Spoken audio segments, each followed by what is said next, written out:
જી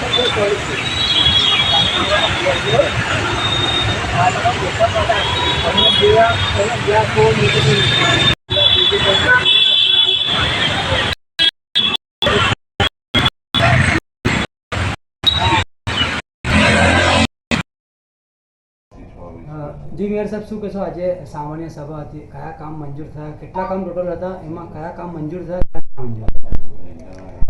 total 8 કામો આજની સભામાં હતા અને એમાંથી 6 કામો મંજૂર થયા છે, જેમાં ઘણા સમયથી નગર પ્રાથમિક શિક્ષણ સમિતિના વર્ગ 4ના કર્મચારીઓનો જે પડતર પ્રશ્ન હતો એનો આજે ઠરાવ કરવામાં આવ્યો છે અને એનું સુખદ સમાધાન થયું છે. આમાં નગર પ્રાથમિક શિક્ષણ સમિતિમાં જે ફરજ બજાવતા વર્ગ 4ના કર્મચારીઓ છે એમને 3/3/92થી 1 વર્ષના પ્રોબેશન પીરિયડ પૂર્ણ થયા તારીખ 3/3/93થી ગુજરાત મુલકી સેવા નિયમ 2002ના નિયમો અન્વયે નોશનલ વાર્ષિક ઇજાફા મુક્ત કરી સુધારેલ પગાર પંચો મુજબ આ ઠરાવ થયા તારીખથી પગાર બિલમાં આકારણી કરવી. ત્યારબાદ એમને પગાર બાંધણી કરી નિયમિત કર્યા બાદ તેઓને ગુજરાત મુલકી સેવા નિયમો 2002 પેન્શનના નિયમો અનુસાર નિવૃત્તિના લાભો મળવાપાત્ર રહેશે. ત્યારબાદ નિવૃત્તિની તારીખથી પગાર બાંધણી અનુસાર છેલ્લા બેઝિક પગાર મુજબ નિયમ અનુસાર પેન્શન અદા કરવું અને 1/1/16થી 7મા પગાર પંચ અનુસાર સુધારેલ લઘુત્તમ પેન્શન મળવાપાત્ર રહેશે. આ ઠરાવ થયા તારીખ પહેલાં ચાલુ નોકરી દરમિયાન મૈયત થયેલા હોય તેઓને ગુજરાત મુલકી સેવા નિયમ 2002 પેન્શન અન્વયે કુટુંબ પેન્શનરની વ્યાખ્યા મુજબ કુટુંબ પેન્શનરને કર્મચારીના અવસાનની તારીખની પગાર બાંધણી અનુસાર છેલ્લા બેઝિક પગાર મુજબ નિયમ અનુસાર કુટુંબ પેન્શન અદા કરવું અને 1/1/16થી 7મા પગાર પંચ અનુસાર સુધારેલ લઘુત્તમ પેન્શન મળવાપાત્ર રહેશે. તેમજ કુટુંબ પેન્શનર હયાત હોય તેમને ગુજરાત મુલકી સેવા નિયમો 2002 અન્વયે નિયમ અનુસાર કુટુંબ પેન્શન અદા કરવું અને તારીખ 1/1/2016થી 7મા પગાર પંચ અનુસાર સુધારેલ લઘુત્તમ પેન્શન મળવાપાત્ર રહેશે. આમ વિવિધ એમને ફાયદા થાય એ રીતનો આ ઠરાવ કરી અને આજે આ એક પ્રશ્ન ઉકેલવામાં આવ્યો છે. અને વિષય નંબર 5માં કલમ 40 મુજબ નોન ટીપી એરિયા સૂચિત ટીપી 54 ગોરવાની નવી નગરી રચના તૈયાર કરવાની મંજૂરી માગેલ છે, પરંતુ આ નોન ટીપી એરિયા ગોરવા આજે ઘણું બધું બાંધકામ થઈ ગયું છે. એમાં આ ટીપી મંજૂર કરવા માટે અત્યારે રસ્તા રેસા જે નાના છે એ મોટા થાય, રોડ મોટા થાય અને લોકોની સુવિધા માટે આ કામ થાય એના માટેનો આ ઠરાવ કરવામાં આવ્યો છે, જે મંજૂર કરવામાં આવ્યો છે. ત્યારબાદ વિષય નંબર 6માં નગર રત્ના યોજના નંબર 19 માજલપુરમાં સરસ્વતી કોમ્પ્લેક્સથી અલવા નાકા સુધી 15 મીટરનો રોડ 24 મીટર કરવા અને ગુજરાત નગર રત્ના શહેરી વિકાસ અધિનિયમ 1976ની કલમ 71 હેઠળ વેરિએશન કરવાની કમિશનર તરફથી દરખાસ્ત જે આવેલી એ દરખાસ્ત પણ મંજૂર કરવામાં આવી છે.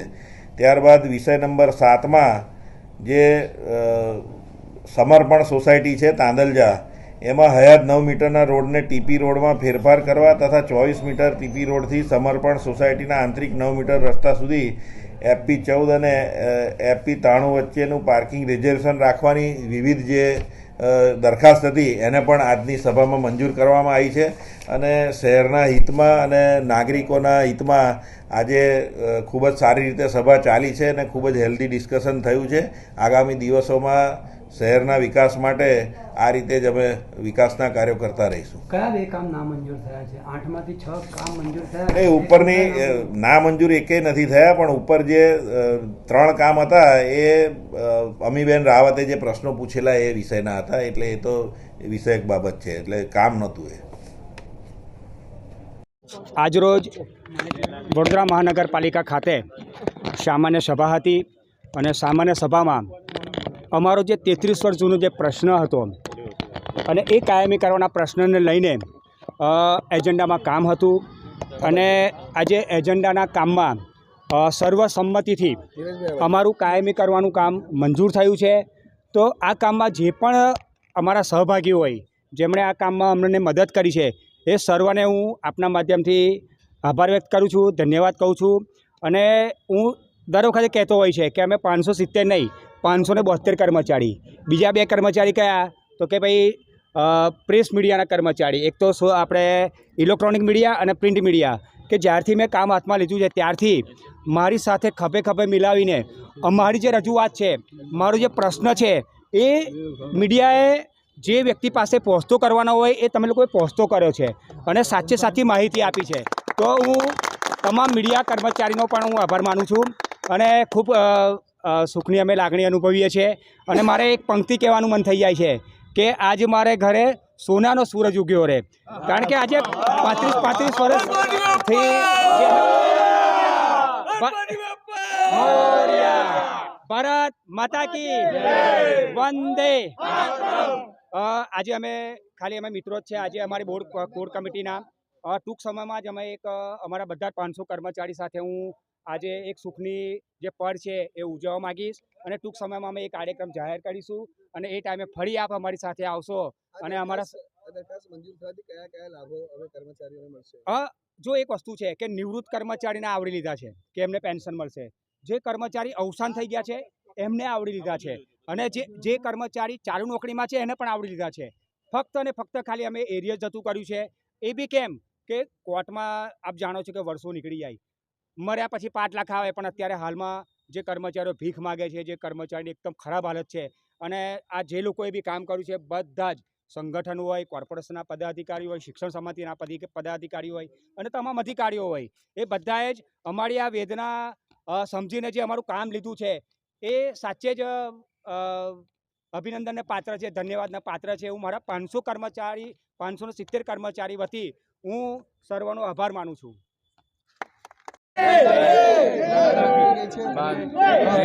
શું કહેશો? વર્ષોનો સંઘર્ષ હતો અને તેના અંતે આજે જ્યારે તમારા સમર્થનમાં આજે પરિણામ આવ્યું છે, સભાનો દરખાસ્ત મંજૂર થઈ છે. તોતાવાગના કર્મચારી આજે કાયમી થઈ ગયા છે. 40 વર્ષની લડત એમની પડી છે. બધાનો મીડિયાવાળાનો ખૂબ ખૂબ આભાર.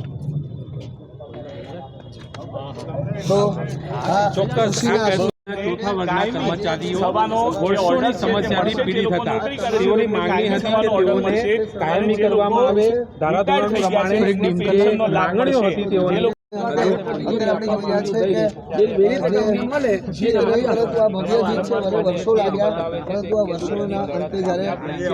પાલિકાની સામાન્ય સભા મળી હતી, તેમાં તેઓનો મુદ્દો સમાવવામાં આવ્યો હતો, દરખાસ્ત ચડાવવામાં આવી હતી અને તેને તેમના મુખ પર આપ સ્મિત જોઈ શકો છો, કારણ છે કે લગભગ 30 થી 35 વર્ષ એ લોકોએ તેમને સમિતિના ચોથા વર્ગના કર્મચારીઓ છે તે અત્યારે